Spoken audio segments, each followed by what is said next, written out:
1학기 과학 3단원 지표의 변화. 바닷가는 어떻게 생겼어요? 3학년 여러분 안녕하세요.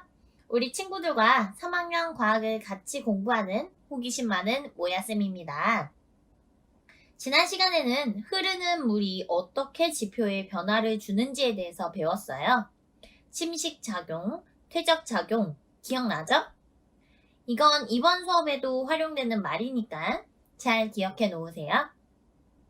혹시 어떤 말이었는지 기억이 안 나는 친구들은 지난 강의를 다시 한번 들어주세요. 선생님이 지난 여름에 너무 더워서 바닷가로 물놀이를 갔어요. 모래사장에서 모래성도 쌓고 파도를 타고 물놀이를 하기도 했죠. 그런데 문득 왜 이 바닷가에는 모래가 이렇게 많이 있는지 궁금해졌어요. 그리고 다른 바닷가도 다 이렇게 생겼는지 궁금해졌답니다. 그래서 오늘 공부할 것은 뭐야? 바닷가 주변의 모습을 설명하고 흙을 보존하기 위한 시설물을 떠올려 봅시다. 친구들도 모야쌤처럼 바닷가에 놀러가 본 적 있나요? 많을 거예요. 왜냐하면 우리나라는 삼면이 바다로 되어 있거든요. 그래서 동해바다, 남해바다, 서해바다 가볼 수 있는 바다가 아주 많아요. 그럼 그 바다들의 모습이 다 똑같이 생겼을까요? 아니에요. 바닷가의 모습은 다양하답니다. 우리가 지난 시간에 땅의 표면을 지표라고 했어요. 그럼 땅의 생김새는 뭐라고 할까요? 땅이니까 지로 시작하고 모양이니까 형이에요. 그래서 지형입니다. 따라해보세요. 지형. 이제부터 땅의 생김새를 어려운 말로 지형이라고 할 거예요. 바닷가에서는 바닷물이 움직이면서 침식작용과 퇴적작용으로 다양한 지형이 만들어져요. 바닷가에는 어떤 지형이 있을까요? 먼저 우리 친구들이 가장 많이 볼 수 있는 모래해변을 봅시다. 모래해변에는 작고 고운 모래들이 많이 쌓여 있죠. 이 작고 고운 모래들은 어디에서 왔을까요? 바다로 흘러들어가는 강에서 운반된 모래들도 있고 바닷물로 운반된 모래들도 있어요. 이 모래해변은 우리가 여름에 가서 시원하게 놀 수 있는 모래사장으로 쓰이게 됩니다. 아주 고마운 바닷가죠? 그럼 이렇게 모래가 쌓여서 생긴 모래해변은 우리가 지난 시간에 배운 침식작용과 퇴적작용 중에 어떤 작용으로 만들어진 지역일까요? 맞아요. 쌓였으니까 퇴적작용이죠. 자, 이번에 갈 곳은 어디일까요? 모야쌤이 설명하는 곳을 맞춰보세요. 우리 친구들 여기에 가면 물보다는 젖은 땅을 더 많이 볼 수 있어요. 가서 이 젖은 땅 안에서 조개도 캐고 게도 잡을 수 있어요. 우리나라에서는 서해 바다에 더 많이 있습니다. 발이 여기에 빠지면 빼기도 힘들고 걷기도 힘들어요. 어디일까요? 맞아요. 갯벌입니다. 갯벌도 바닷가에 있는 지형이에요. 그런데 이 갯벌은 하루 종일 볼 수 있는 지형은 아니고 바닷물이 빠지면 볼 수 있는 지형이에요. 이 지형은 어떻게 만들어졌을까요? 바닷물이 고운 흙이나 가는 모래와 같이 작은 물질들을 쌓아서 만들었어요. 그럼 무슨 작용? 맞아요. 퇴적작용으로 만들어진 지형입니다. 세 번째로는 바닷가에 있는 가파른 절벽을 보러 가볼까요? 바닷가에 가면 해안도로라고 있어요. 바닷가를 보면서 차를 타고 드라이브를 할 수 있는 도로죠. 여기서 드라이브를 하다 보면 멋진 절벽들이 보일 거예요. 아니면 배를 타고 나가서 바닷가의 멋진 절벽들을 볼 수도 있어요. 누가 부순 것처럼 거칠고 가파른 절벽들을 어떻게 만들어졌을까요? 처음에는 이렇게 깎인 지형이 아니었는데 파도가 바위에 부딪히면서 오랜 시간 동안 바위를 계속 깎고 무너뜨려서 절벽이 만들어져요. 그렇다면 무슨 작용? 맞아요. 침식 작용으로 절벽이 만들어집니다. 마지막으로 바닷가를 구경하다 보면 절벽들 사이에 구멍이 뚫린 지형들이 있어요. 특이하게 생긴 바위에는 동물 이름들이 붙잖아요. 구멍이 뚫린 바위들은 보통 코끼리 바위라고도 많이 불리죠.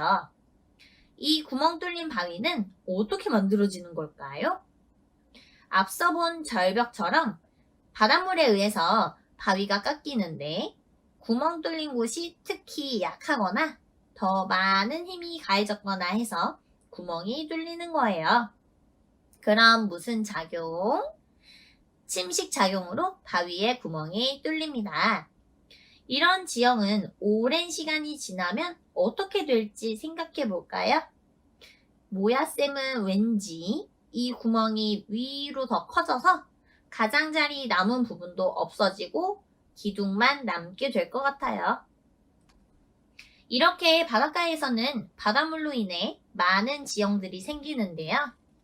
짧은 시간에 걸쳐서 생기는 지형들이 아니라 정말 오랜 시간 동안 침식 작용과 퇴적 작용들이 반복해서 일어나면서 생기는 지형들이에요. 혹시 바닷가에서 사진을 찍은 친구들이 있다면 다시 꺼내서 오늘 배운 어떤 지형에 해당하는지, 어떤 작용이 일어났던 건지 생각해 봅시다.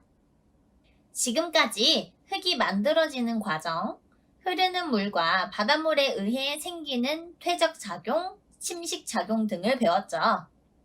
흙은 우리 주변에서 계속 만들어지고 있고 움직이고 있어요.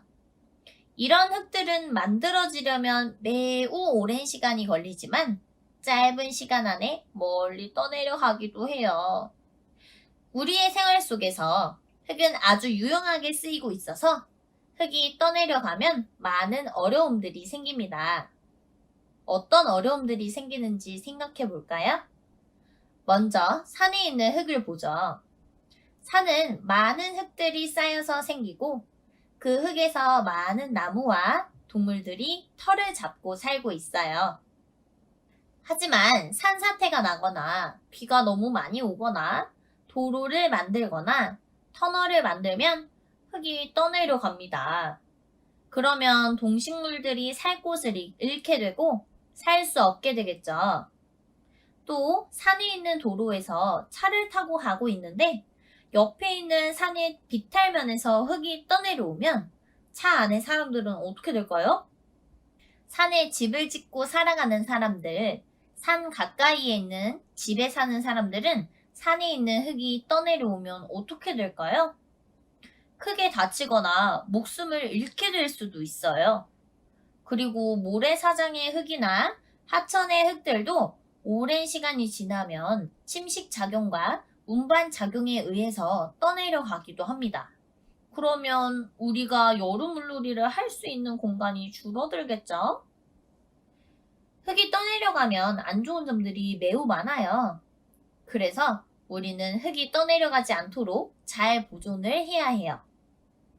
흙을 잘 보존하는 방법을 생각해내려면 흙이 잘 보존되고 있는 곳의 특징을 살펴보면 되겠죠. 흙이 잘 보존되고 있는 곳은 나무나 풀이 흙을 덮고 있어요. 그래서 외부의 힘이나 물을 직접적으로 닿는 면이 적어집니다. 그리고 나무와 풀의 뿌리가 흙을 꽉 잡고 있기 때문에 흙이 잘 떠내려가지 않아요. 그래서 산에 나무를 뽑거나 베지 않도록 하고 나무를 많이 심어 주어야 해요. 나무나 풀을 심기 어려운 곳에는 사람들이 어떤 장치를 해놓았어요. 흙을 덮어주는 그물 같은 것을 설치하거나 돌로 덮어놓아요. 바닷가에서는 방파제를 설치해서 파도의 힘을 줄여주어서 모래사장의 흙이 파도에 많이 떠내려가지 않도록 도와줍니다. 오늘은 바닷가의 지형과 흙을 보존하는 방법에 대해서 알아보았어요.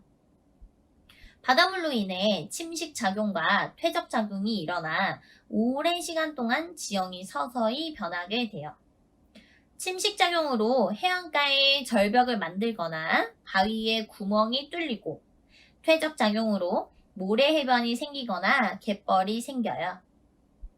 3단원 지표의 변화에서 배운 내용을 잘 기억해서 우리 주변에 있는 흙과 땅, 바위 등을 잘 살펴보고 어떻게 생겼는지 잘 탐구해 보세요. 다음 시간에는 4단원 물질의 상태를 배울 거예요. 우리 친구들 오늘도 즐거운 하루 보내고 다음 시간에 봐요. 안녕!